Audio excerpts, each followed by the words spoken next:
Hello दोस्तों, investing idea channel में आपका बहुत बहुत स्वागत है। दोस्तों, मार्च के महीने में एक के बाद एक आईपीओ आ रही है। हम मार्च के पहले हफ्ते में ऑलरेडी 3 आईपीओ देख चुके हैं और अब दूसरे हफ्ते में 3 और आईपीओ अनाउंस हो चुकी है, जिनके नाम है अनुपम रसायन, Lakshmi Organics and craftsman automation. तो आज हम इस वीडियो में इन तीनों कंपनियों के आईपीओ के बारे में जानेंगे। चूंकि एक साथ तीनों आईपीओ आ रही है तो कई लोगों को इन तीनों आईपीओ में एक साथ इन्वेस्टमेंट करने में प्रॉब्लम आ सकती है, तो वो डिसाइड कर सकते हैं कि जो बेस्ट एक या दो आईपीओ होगी उसी में अप्लाई करें। ये वीडियो देखकर आप लोगों को थोड़ा अंदाज़ा तो ज़रूर हो जाएगा कि कौन सा आईपीओ ज़्यादा बेटर है और आप उसमें अप्लाई कर सकते हैं। लेकिन वीडियो शुरू करने के पहले मैं चाहता हूं कि अगर आप मेरे चैनल पर नए हैं या अगर अभी तक आपने मेरे चैनल को सब्सक्राइब नहीं किया है तो प्लीज़ मेरे चैनल को सब्सक्राइब कर लें और बेल आइकन को प्रेस कर लें, ताकि ऐसी सारी इन्फॉर्मेशन आप तक मेरे वीडियो के ज़रिए पहुँच सके। तो आइए अब देखते हैं इन तीनों कंपनियों का आईपीओ डिटेल्स बारी बारी से। तो दोस्तों, पहली कंपनी है अनुपम रसायन, जिसकी स्थापना 1984 में हुई थी और ये इंडिया की एक लीडिंग कंपनी है cotton synthesis and speciality chemicals में। इसके दो बिजनेस वर्टिकल्स हैं। पहला जो है वो life science related speciality chemicals, जिसका उपयोग एग्रो केमिकल्स, पर्सनल केयर और फार्मा सेक्टर में होता है। जबकि दूसरा वर्टिकल है अदर स्पेशलिटी केमिकल्स, जिसका उपयोग पिगमेंट, डाइज, पॉलीमर एडिटिक्स में होता है, यानी टेक्सटाइल सेक्टर में। तो आइए अब इसका आईपीओ का डिटेल्स भी देख लेते हैं। तो दोस्तों, ये आईपीओ जो है वो खुलने वाली है 12 मार्च को खुलेगी एंड आईपीओ जो क्लोज होगी वो 16 मार्च को होगी। अब आईपीओ का जो साइज है वो है 760 करोड़ का जो टोटल आईपीओ का साइज है एंड इक्विटी जो फेस वैल्यू है इसकी वो 10 इक्विटी पर शेयर। प्राइस बैंड जो इन्होंने रखा है वो रखा है 553 टू 555। तो हमें जो अप्लाई करना है, हमें अप्लाई करना होगा 555 के प्राइस बैंड पे अप्लाई करना होगा। रिटेल पोर्शन के लिए 35% इन्होंने रिजर्व कैटेगरी में रखा है एंड ये जो पूरा साइज़ है ये आईपीओ का करीब करीब 1.37 करोड़ शेयर वो ला रहे हैं आईपीओ में। अब इसका हम देख लेते हैं लॉट का। तो लॉट अगर देखें तो ये एक लॉट में जो हमें अप्लाई करना है तो मिनिमम 1 लॉट में 27 शेयर्स होंगे, जिनके अमाउंट आएंगे, कट ऑफ अमाउंट आएंगे 14,985 एंड मैक्सिमम हम 13 लॉट में अप्लाई कर सकते हैं एंड मैक्सिमम शेयर जो हम अप्लाई कर सकते हैं वो 351, जिसका टोटल अमाउंट आएगा 1,94,805। तो ये जो है वो रिटेल कैटेगरी से रिलेटेड है एंड इसकी अलॉटमेंट और लिस्टिंग कब होगी वो भी देख लेते हैं। तो इसकी अलॉटमेंट जो होगी वो 19 मार्च को हमें पता चल जाएगा कि किसे ये शेयर अलॉट हुआ है और किसे नहीं हुआ है। फंड जो है वो स्टार्ट हो जाएंगे 22 मार्च को आने, जिन्हें अलॉट हुई है या अगर आपने ज़्यादा आपने अप्लाई किया है बट उसमें कम ही आपको अलॉट हुई तो बाकी बचे अमाउंट आपको रिफ़ंड हो जाएंगे, या जिन्होंने अप्लाई किया और उन्हें नहीं मिली तो उनके भी पैसे वापस रिफ़ंड हो जाएंगे 22 मार्च को। डीमेट अकाउंट में उनको शेयर दिखने लगेंगे जिनको ये अलॉट हुई है, तो 23 मार्च को जो है ये उनके डीमेट अकाउंट में देखेगी अगर शेयर अलॉट हो गए हैं, और 24 मार्च को इसकी लिस्टिंग होने वाली है। ये है कट ऑफ डेट, ये जो कट ऑफ प्राइस बता दिया मैंने आपको, अमाउंट बता दिया एंड लिस्टिंग कब होगी वो बता दिया। अब कंपनी का थोड़ा हम प्रमोटर्स देख लेते हैं, प्रमोटर्स कौन कौन है। तो प्रमोटर देखिए, तो कंपनी के जो प्रमोटर है mister Anand Desai, Kiran C Patel, Mona A Desai, Kiran Pallavi investments, रेहास industrial, resins chemicals private limited. तो ये जो है ये प्रमोटर है कंपनी के, जिनकी होल्डिंग अगर देखा जाए तो 75.80% है। प्री इशू होल्डिंग है, यानी कि ये आईपीओ आने के पहले, बाद में क्या होगी वो अभी इन्होंने डिस्क्लोज नहीं किया है। अब इसका थोड़ा सा फाइनेंशियल परफॉर्मेंस भी देख लेते हैं कंपनी का। दोस्तों, ये पिछले 3 साल का इनका फाइनेंशियल परफॉर्मेंस है, FY18, 19 एंड 20 एंड FY21 का पहली 3 क्वार्टर का है मिलाकर। असेट अगर आप देखोगे तो ये सब करोड़ में फिगर है। असेट जो है 1001 करोड़ था FY18 में, जो कि आप देखोगे तो FY21 में ऑलमोस्ट करीब करीब डबल होने जा रहा है, 1919 करोड़। अगर आप रेवेन्यू देखोगे इनकी, तो रेवेन्यू जो थी इन्होंने 349 करोड़ इनकी रेवेन्यू आई थी FY18 में एंड काफ़ी अच्छा ग्रोथ दिखा फिर इसमें FY19 में भी 520 करोड़ एंड FY20 में 593 करोड़। और अभी आप देखिए FY21 में पहली तिमाही तक ही इन्होंने थर्ड क्वार्टर तक इन्होंने ऑलरेडी 563 करोड़ का जो रेवेन्यू है वो अर्न कर लिया है। तो काफ़ी अच्छा रेवेन्यू इन्होंने अर्न किया। अगर देखा जाए, अगर आप पहले से कंपेयर करोगे तो ऑलरेडी थर्ड क्वार्टर में ही इन्होंने ऑलमोस्ट पहुंच गए FY20 के फिगर के बराबर, एंड FY19 के फिगर को तो ऑलरेडी क्रॉस कर लिया। अगर पैट भी देखें इनका, सो अगर आप पैट देखोगे तो 40.3 करोड़ इनके प्रॉफिट थे FY18 में, FY19 में 50 करोड़ एंड 53 करोड़ के लगभग FY20 में, और अभी इन्होंने ऑलरेडी 48 करोड़ कर लिया है, एंड अभी 3 महीने और बाकी है, तो उसमें भी और अच्छा करेंगे। अगर इनकी प्रॉफिटेबिलिटी मार्जिन देखा जाए तो 11.54% FY18 में, FY19 में 9.64%, FY20 में 8.91% एंड अभी तक 8.52%। तो अगर इनकी प्रॉफिटेबिलिटी मार्जिन देखेंगे तो मार्जिन में वो ड्रॉप दिख रहा है, बिकॉज इनका थोड़ा सा एक्सपेंसेस जो है वो बढ़ा है। आगे जैसे जैसे हर एक साल में इनका एक्सपेंसेस थोड़ा बढ़ते गया है, जिसके कारण इनकी प्रॉफिटेबिलिटी मार्जिन जो है इनकी कम हो गई। तो इनको थोड़ा सा अपना कॉस्ट पे कंट्रोल करना होगा। बट ओवरऑल अगर देखा जाए तो फाइनेंशियल काफ़ी अच्छा दिख रहा है इस कंपनी का। अब की वैल्यूएशंस पर भी थोड़ा नज़र डाल लेते हैं। तो अर्निंग पर शेयर EPS जो है पिछले 3 साल का है, तो FY18 में आप देखोगे 6.59, देन 6.60, देन FY20 में 6.94, एंड अभी तक के जो पहले 6 महीने का इन्होंने दिखाया यहाँ पे 3.39 इनका EPS दिख रहा है। अब रिटर्न ऑन नेट वर्थ भी देख लेते हैं, तो वो देखेंगे तो अब देखो ये एक्चुअली FY18 है, यहाँ पर 19 हमने लिख दिया है। FY18 में 11.78% एंड FY19 में 10.21%, FY20 में 9.62% एंड FY21 में 4.21% है। इनका बुक वैल्यू देख लेते हैं। सो बुक वैल्यू जो है वो 83 रुपीज़ है इनकी। ये बुक वैल्यू जो है वो भी सितंबर के महीने तक की है, यानी कि सेकंड क्वार्टर तक की है, उसके अनुसार ये बुक वैल्यू इन्होंने बताया है। अब थोड़ा सा इसका मार्केट कैप भी देख लेते हैं। तो मार्केट कैप अगर देखा जाए तो इसकी मार्केट कैप है इस कंपनी की 5,545 करोड़। तो एक हम बोल सकते हैं कि बहुत ज़्यादा बड़ी कंपनी नहीं है। अब इसका स्ट्रेंथ देख लेते हैं। अगर मैं स्ट्रेंथ देखूँ तो इसका स्ट्रेंथ क्या है। सो दोस्तों, पहला तो जो इसका जो स्ट्रेंथ हमें नज़र आ रहा है कि इसके कस्टमर बेस काफ़ी डाइवर्सिफाइड हैं, जो कि different geographies and different industry से रिलेटेड हैं, जैसे Syngenta Asia Pacific limited, Sumitomo chemical company, UPL limited, जिसके ज़रिए इसका business US, Europe, Japan and India में फैला हुआ है। दूसरा है इनकी अपनी in house research and development team है, जो रिसर्च कर नए नए प्रोडक्ट्स इनोवेट करती है। तो इन्हें किसी दूसरे पर डिपेंड करने की ज़रूरत नहीं है नए प्रोडक्ट्स के लिए। थर्ड जो है इनका प्रोडक्ट पोर्टफोलियो जो है वो काफ़ी डाइवर्सिफाइड है, और अपने क्लाइंट्स के अनुसार ये कस्टमाइज्ड प्रोडक्ट भी बनाते हैं, जो pharma, agrochemicals, textile, personal care, इन सभी सेक्टर को जो है ये कैटर करती है इनके प्रोडक्ट पोर्टफोलियो जो होती है। फिर क्या है दोस्तों कि इनकी मैन्युफैक्चरिंग फैसिलिटीज़ काफ़ी स्ट्रैटेजिकली लोकेटेड है, जिससे इन्हें डिफरेंट ज्योग्राफीज़ में प्रोडक्ट सप्लाई करने में आसानी होती है। इनके जो है 6 मैन्युफैक्चरिंग फैसिलिटी है, जिनमें से 4 सचिन में और 2 झगड़िया में है। तो ये इनको थोड़ा सप्लाई करने में थोड़ा इजी होती है। दैट्स वाई इनके जो मैन्युफैक्चरिंग फैसिलिटी हैं इन्होंने काफ़ी अच्छी लोकेशन पे इन्होंने बनाया है, जिससे अच्छे ज्योग्राफी को ये कवर कर लेती है। फिफ्थ है कि जैसे हमने आपको दिखाया कि इनका फाइनेंशियल परफॉर्मेंस काफ़ी अच्छा है। हमने दिखाया आपको कितना अच्छा इनका असेट में ग्रोथ हुआ है, रेवेन्यू में ग्रोथ हुआ है, प्रॉफिटेबिलिटी भी अच्छी दिख रही है, पैट अच्छा है। तो इनका फाइनेंशियल परफॉर्मेंस काफ़ी स्ट्रॉन्ग दिख रहा है। तो ये सब दोस्तों देखकर लगता है कि काफ़ी अच्छा कंपनी है। स्ट्रेंथ अगर देखा जाए पॉजिटिव काफ़ी कंपनी का। अब थोड़ा ग्रे मार्केट प्रीमियम भी देख लेते हैं क्या चल रहा है इनका।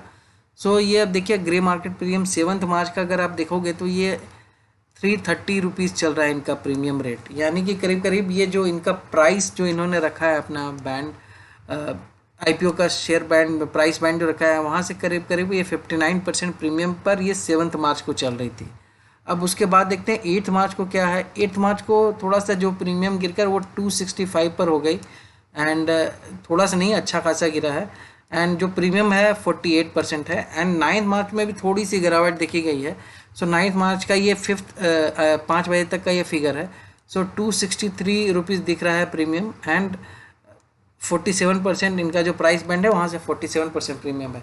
तो अगर देखा जाए तो इनका प्रीमियम जो है पिछले कुछ दिनों में गिरा है, बट फिर भी ये बहुत ही अच्छा प्रीमियम दिख रहा है कि अगर लिस्टिंग गेन होती है 50% के लगभग भी अगर लिस्टिंग गेन होती है तो बहुत ही अच्छा कहा जाएगा।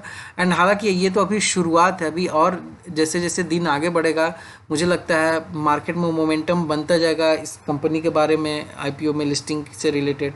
तो मुझे लगता है ये और भी अच्छी लिस्टिंग होने की संभावना है। तो दोस्तों ये डिटेल्स देखकर लगता है कि ये एक अच्छी कंपनी है जिसके IPO में अप्लाई किया जा सकता है। आइए अब दूसरी कंपनी के बारे में देख लेते हैं। तो दूसरी कंपनी है लक्ष्मी ऑर्गेनिक्स लिमिटेड। दोस्तों इसकी भी IPO आ रही है एंड इस कंपनी की स्थापना जो हुई थी वो 1989 में हुई थी। और ये भी जो है एक कंपनी है वो अनुपम रसायन की तरह ही एक स्पेशलिटी केमिकल मैन्युफैक्चरिंग कंपनी है। इसके भी दो बिजनेस सेगमेंट्स है, पहला एसिटाइल इंटरमीडिएट्स और दूसरा स्पेशलिटी इंटरमीडिएट्स। ये कंपनी जो है वो इथाइल एसीटेट की लीडिंग मैन्युफैक्चरिंग कंपनी है, जिसमें इसका मार्केट शेयर इंडिया में अगर देखा जाए तो करीब करीब 30% का है। जबकि इंडिया में डाइकेटीन डेरिवेटिव्स बनाने वाली ये एकमात्र कंपनी है। इसके भी जो प्रोडक्ट्स हैं उनका use pharma, agrochemical sector, textile sector, paints, printing जैसे इंडस्ट्रीज में होता है। इसके क्लाइंट लिस्ट में अगर देखा जाए तो Alembic pharma, Laurus labs, MacLeod pharma, Suven pharma and UPL limited जैसी बड़ी बड़ी कंपनी है। तो आइए अब इसका भी हम IPO का डिटेल्स देख लेते हैं। ये जो IPO ओपन होने वाली है वो ओपन होने वाली है 15 मार्च को ओपन होने वाली है एंड IPO जो क्लोज होगी 17 मार्च को होगी। तो ये भी करीब करीब सेम ही रेंज में है जो हमने देखा अनुपम रसायन का। अनुपम रसायन एक दिन पहले आ रही है, बिकॉज बीच में 2 दिन सैटरडे संडे हो जाता है, तो हम बोल सकते हैं कि एक ही दिन पहले आ रही है। IPO साइज जो है इसका 600 करोड़ का है एंड फेस वैल्यू जो इसकी है पर इक्विटी से 2 है एंड प्राइस बैंड जो है 129 to 130। सो ऑब्वियसली हमें 130 पर अप्लाई करना है। एंड इनका भी जो रिटेल पोर्शन है 35% रिटेल कैटेगरी के लिए रिजर्व्ड है एंड इक्विटी शेयर जो लाने वाले हैं 4.51 करोड़। तो काफ़ी बड़ा अमाउंट आने वाला है, मतलब अगर इक्विटी शेयर की बात करें तो IPO में। अब देख लेते हैं मार्केट लॉट भी देख लेते हैं क्या है। तो मार्केट लॉट, एक लॉट जो होगा 115 शेयर्स का लॉट होगा। टोटल जो कट ऑफ अमाउंट होगी मिनिमम 14,950 रुपीज़ होगी एंड हाईएस्ट जो होगा रिटेल कैटेगरी के लिए 1,495 शेयर्स के लिए हम अप्लाई कर सकते हैं, यानी 13 लॉट्स एंड जिसका टोटल फिगर आएगा 1,94,350। अब थोड़ा सा हम इसका अलॉटमेंट डेट भी देख लेते हैं। तो अलॉटमेंट जो होगी वो 22 मार्च को होगी and initiation of funds, refunds जिन्हें नहीं मिले हैं या जिन्होंने ज़्यादा अप्लाई किया था उनको कम मिला है तो उनके पैसे जो है रिफ़ंड हो जाएंगे 23 मार्च को। एंड जो डीमैट अकाउंट में क्रेडिट होगी वो 24 मार्च में हो जाएगी जिनको मिले हैं एंड 25 मार्च को लिस्टिंग होगी। अनुपम रसायन की लिस्टिंग 24 मार्च को होगी एंड इसकी लिस्टिंग जो है एक दिन बाद 25 मार्च को होगी। अब इसके प्रमोटर्स कौन है, तो इसके प्रमोटर्स देख लेते हैं। Yellow Stone Trust and mister Ravi Goenka है एंड इनकी होल्डिंग जो है प्री इशू जो होल्डिंग है यानी IPO आने के पहले 89.51% है एंड पोस्ट इशू यानी IPO आने के बाद 73% के लगभग जो है इनकी होल्डिंग रह जाएगी। फाइनेंशियल परफॉर्मेंस अगर देखा जाए तो इनका भी 3 साल का फाइनेंशियल परफॉर्मेंस है। इन्होंने जो अभी तक है Q3 का इन्होंने रिजल्ट अनाउंस नहीं किया है।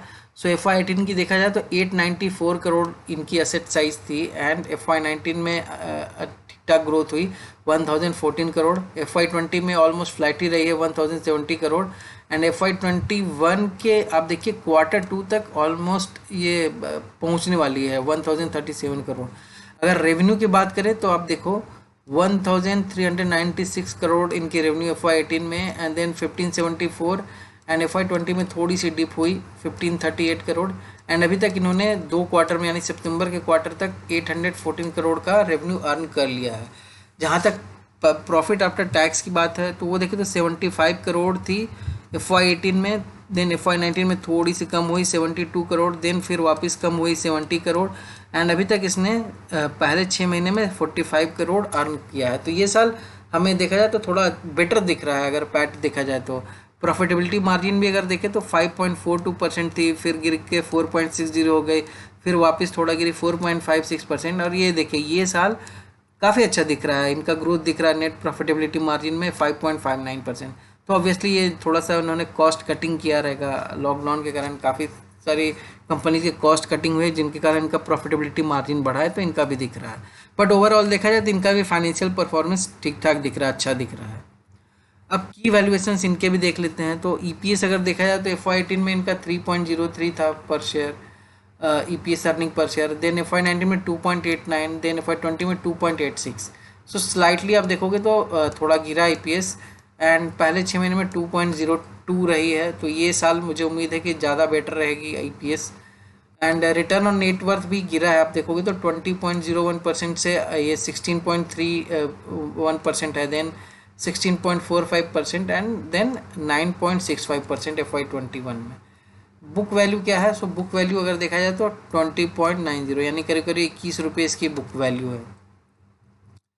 अब थोड़ा सा स्ट्रेंथ देख लेते हैं इस कंपनी का भी। सो दोस्तों, इस कंपनी का अगर स्ट्रेंथ देखा जाए तो हम बोल सकते हैं कि ये जो है कि लीडिंग मैन्युफैक्चर, जैसा मैंने आपको बताया कि ये लीडिंग मैन्युफैक्चर कंपनी है इथाइल एसीटेट में, एंड ये करीब करीब 30 कंट्रीज में सप्लाई करती है अपने प्रोडक्ट्स को, वेदर इट्स इथाइल एसीटेट और something other product. So China में करती है, सिंगापुर में करती है, यूएस में करती है, यूके, यूएई, नीदरलैंड्स, तो काफ़ी सारे कंट्रीज में, करीब करीब 30 कंट्रीज में करती है इंडिया के अलावा। सो एंड अगर सेकंड देखा जाए तो डाइकेटिन डेरिवेटिव्स बनाने वाली, मैं बोलूँगा कि एक तरह से मोनोपोली है इंडिया में, बिकॉज यही एकमात्र कंपनी है जो डाइकेटिन डेरिवेटिव्स बनाती है। सो इंडिया में वनली कंपनी है, तो ऑब्वियसली मोनोपोली होगा। तो ये एक स्ट्रॉन्ग पॉइंट है कंपनी का, क्योंकि इस बिजनेस सेगमेंट में इसका कोई कॉम्पिटिटर नहीं है। थर्ड है, इसके काफ़ी डाइवर्सिफाइड कस्टमर बेस है डिफरेंट इंडस्ट्रीज में, जैसा मैंने बताया, क्योंकि ये कैटर करती है फार्मा इंडस्ट्री को भी कैटर करती है, पेंट्स इंडस्ट्री को भी कैटर करती है, प्रिंटिंग को, टेक्सटाइल को, एग्री केमिकल्स को। तो आप देखोगे तो इंडस्ट्री काफ़ी डाइवर्सिफाइड है इसका, एंड उसी तरह से इसके क्लाइंट भी काफ़ी डाइवर्सिफाइड रहेंगे। अब इनकी जो मैन्युफैक्चरिंग फैसिलिटी है वो काफ़ी स्ट्रैटेजिकली लोकेटेड है, 2 फैसिलिटीज़ है महाड़ में, तो सप्लाई में इनको प्रॉब्लम नहीं आएगी, बिकॉज उन्होंने अब काफ़ी अच्छे ज्योग्राफी को कवर किया है। एंड फाइनेंशियल परफॉर्मेंस भी है, मैंने आपको दिखाया कि अच्छा दिख रहा है इसका। तो ये भी कंपनी जो है मुझे ठीक ठाक लग रही है अप्लाई करने के लिए, बट आगे वाली भी कंपनी देख लेते हैं एक बार। बट उसके पहले इसका भी जीएमपी थोड़ा देख लेते हैं। सो जीएमपी अगर देखें तो इसका जीएमपी चल रहा है 8 मार्च का है 110 रुपीज़, यानी कि 85% प्रीमियम पर ये चल रही है अपने आईपीओ के प्राइस बैंड से। एंड 9 मार्च का जो ये 5 बजे तक का फिगर है वो 95 रुपीज़, थोड़ा सा कम है। तो उसमें भी अनुपम रसायन में भी देखें तो थोड़ी सी कमी है हुई है जीएमपी में, बट 73% प्रीमियम काफ़ी अच्छा दिख रहा है अभी तक। एंड ग्रे मार्केट प्रीमियम में दोस्तों काफ़ी इंपॉर्टेंस रखता है लिस्टिंग में, बिकॉज इसमें जो बज़ रहता है करीब करीब लिस्टिंग में भी ऑलमोस्ट सेम ही तरह की लिस्टिंग होती है अगर देखा गया है, तो बहुत ही इंपॉर्टेंट रखता है ग्रे मार्केट प्रीमियम। तो ये भी अच्छी दिख रही है इसकी भी लिस्टिंग, तो इसको भी देख सकते हैं अप्लाई करने के लिए। आइए अब थर्ड कंपनी देख लेते हैं। तो थर्ड कंपनी है दोस्तों क्राफ्ट्समैन ऑटोमेशन। तो ये जो है ये कंपनी, इसकी स्थापना हुई थी 1986 में, और ये एक लीडिंग इंजीनियरिंग कंपनी है जो कि प्रिसीजन कंपोनेंट्स मैन्युफैक्चर करती है, जैसे MTAR टेक्नोलॉजी करती है, जो अभी IPO आई MTAR टेक्नोलॉजी की, वो भी एक प्रिसीजन कंपोनेंट्स बनाती है। इनफैक्ट ट्रैक्टर सेगमेंट में सिलेंडर ब्लॉक्स बनाने वाली ये एक बहुत बड़ी कंपनी है। इसके भी बिजनेस के 3 की सेगमेंट्स है, automotive power train, automotive aluminium और इंडस्ट्रियल एंड इंजीनियरिंग डिवीजन। आइए अब इसके IPO का भी पूरा डिटेल देख लेते हैं। सो देखें ये कब खुलने वाली है, ये भी है, ये 15 मार्च को ही खुलने वाली है। जैसे इसके पहले हमने देखा लक्ष्मी ऑर्गेनिक्स के, वो भी 15 मार्च को ओपन होने वाली है, एंड क्लोज डेट भी उसका सेम ही है 17 मार्च। IPO साइज जो इसकी है 824 करोड़ एंड फेस वैल्यू 5 पर इक्विटी शेयर है, एंड प्राइस बैंड काफ़ी ऊपर रखा है इन्होंने 1488 से 1419। तो ये 1419 पर हमें अप्लाई करना है, जो भी अगर अप्लाई करना चाहते हैं तो। रिटेल पोर्शन इन्होंने 35% रखा है, बाकी सब कंपनियों की तरह ही, एंड 55.2 लाख इक्विटी शेयर्स लाने वाले हैं ये IPO में।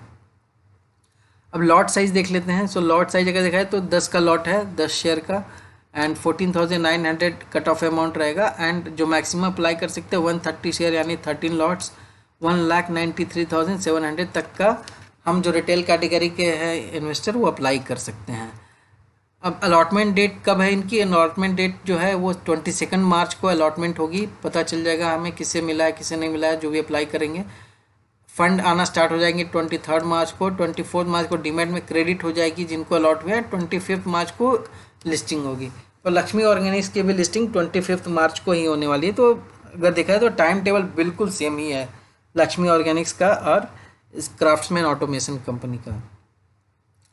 अब इसके प्रमोटर जो हैं वो देख लेते हैं। श्रीनिवासन रवि इसके प्रमोटर हैं, जिनकी अभी प्रेजेंटली होल्डिंग 63.40 है एंड पोस्ट इशू जो है वो होल्डिंग हो जाएगी 59.76%। तो करीब करीब 4% जो है इनकी होल्डिंग वो है कम हो जाएगी। अब इसका फाइनेंशियल परफॉर्मेंस देखें तो इसका भी 3 साल का है। इसका भी Q2 का रिजल्ट्स ही, अभी Q3 का आया नहीं है रिजल्ट इसका। सो इसकी असेट साइज देखें तो करीब करीब 2000 करोड़ थी FY18 में, देन 2325 करोड़ हुई FY19 में, FY20 में ऑलमोस्ट सेम ही थी 2303 करोड़ एंड FY21 में 2168 करोड़ है। अगर रेवेन्यू देखा जाए तो 1522 करोड़ यानी 1523 करोड़ पकड़ लीजिए। FY19 में अच्छा खासा ग्रोथ हुआ है 1831 करोड़। देन FY20 में फिर गिर गई 1501 करोड़ और ये साल भी काफ़ी अच्छा दिख नहीं रहा है।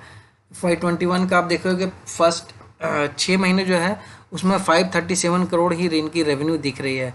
एंड अगर आप प्रॉफिट आफ्टर टैक्स देखोगे तब तो और भी सरप्राइज आप देखो हो जाओगे कि 31.5 करोड़ इनकी पैट रही FY18 में एंड देन FY19 में काफ़ी अच्छा ग्रोथ हुआ था, 3 टाइम्स हुआ था। लेकिन आप देखोगे तो FY20 में 50% मतलब काफ़ी गिरावट देखी गई, 41 करोड़ हुई एंड FY20 में तो काफ़ी कम है 6.96 यानी करीब 7 करोड़ का अभी तक प्रॉफिट इन्होंने अर्न किया है। प्रॉफिटेबिलिटी मार्जिन भी बहुत ही कम है इनकी 2.07%। FY19 में बढ़ी थी 5.32%, देन 2.73 एंड ये साल तो 1.30। तो अगर देखा जाए तो फाइनेंशियल इनका अच्छा दिख नहीं रहा है। प्रॉफिट मार्जिन भी कम है बहुत। अगर पैट भी देखा जाए तो पैट भी काफ़ी गिरा है, तो फाइनेंशियल स्ट्रॉन्ग दिख नहीं रहा है इनका। अब की वैल्यूएशंस देख लेते हैं। सो इनका की वैल्यूएशंस का देखा जाए तो FY18 में 15.67 रुपीज़ थी अर्निंग पर शेयर। FY19 में काफ़ी अच्छा रहा 48.39, लेकिन फिर वापस FY20 में गिर कर 20.41 हो गई एंड अभी FY21 का पहले 9 महीने में 25.18 है। रिटर्न ऑन नेटवर्थ देखा जाए तो 5.83% FY18 में, देन FY19 में 15.51, FY20 में 6.19 एंड देन FY21 में 7.07% रही है। बुक वैल्यू अगर देखा जाए तो 355 यानी 354 रुपीज़ इसकी बुक वैल्यू है इसकी। स्ट्रेंथ ऑफ द कंपनी देख लें। सो स्ट्रेंथ अगर देखा जाए तो ये एक leading in engineering manufacturing company है प्रिसीजन कंपोनेंट्स में एंड और ख़ासकर जो ऑटोमेटिव सेक्टर है उसको कैटर करती है। तो ऑटोमेटिव सेक्टर में काफ़ी इसका होल्ड है अगर इसके प्रोडक्ट्स की बात करें।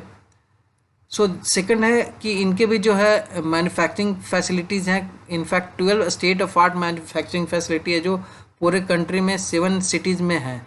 तो काफ़ी बड़ा इनका बोला जा सकता है कि मैन्युफैक्चरिंग फैसिलिटीज़ काफ़ी अच्छी है।